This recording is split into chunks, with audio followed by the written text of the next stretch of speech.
The moment she opened the door, laughing as if nothing in the world could ever hurt her, I knew everything was about to change, and she had no idea.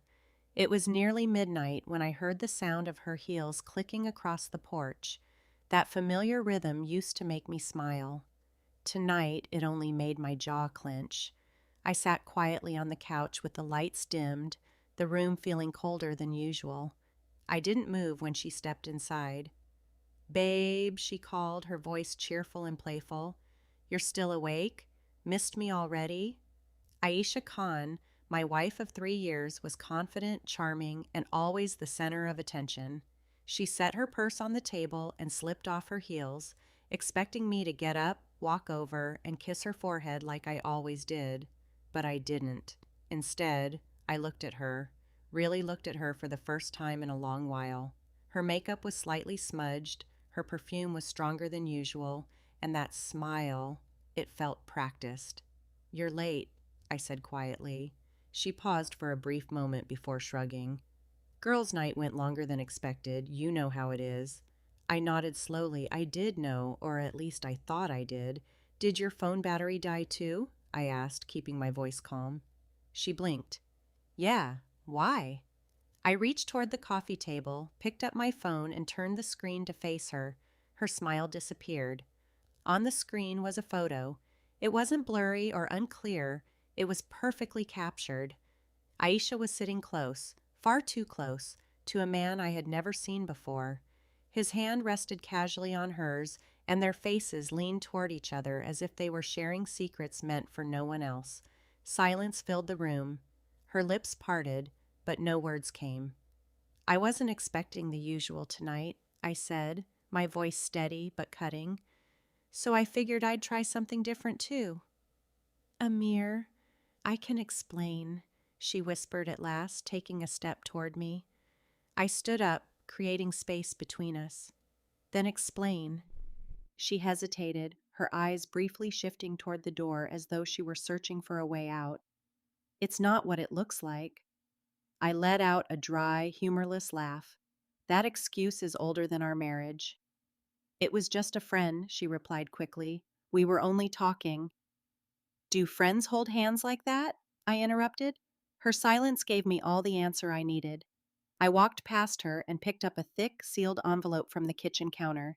It felt final. "I spent the last 2 hours thinking about how tonight would play out," I said, handing it to her. "You'd walk in smiling, expecting everything to be normal, and I'd pretend I didn't know, but I'm done pretending."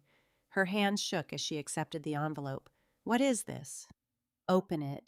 She opened it slowly and carefully, almost as if delaying the moment could somehow change what was inside. It didn't. The color drained from her face. "Divorce papers?" she whispered. "I had them prepared last week," I replied. Her head snapped up. "Last week? You've been planning this?" "I've been noticing things for months," I answered. "The late nights, the secret smiles at your phone, the girls' nights that somehow never included the same friends twice." Tears filled her eyes. "Why didn't you say anything?" "Because I wanted to be certain," I said, "and tonight you made that easy." She stepped closer again, her confidence replaced by desperation. "Amir, please. It didn't mean anything. It was a mistake." I slowly shook my head. "No, forgetting our anniversary is a mistake. This, this was a choice, a series of choices." She reached for my arm, but I stepped away. "I used to stay awake waiting for you," I said softly. "Every time you went out, I trusted you. I believed in us." "And now?" she asked, her voice trembling. "Now," I said, looking directly into her eyes, "I believe in consequences." The room grew heavier with every passing word.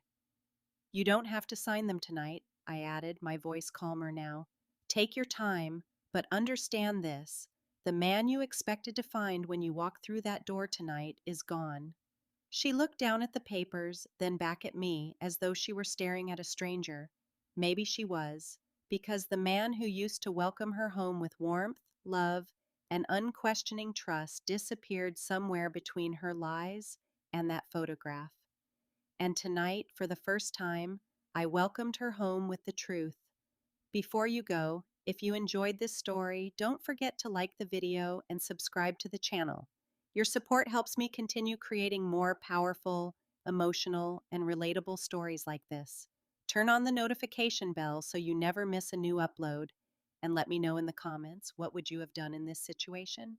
Thanks for watching, and I'll see you in the next story.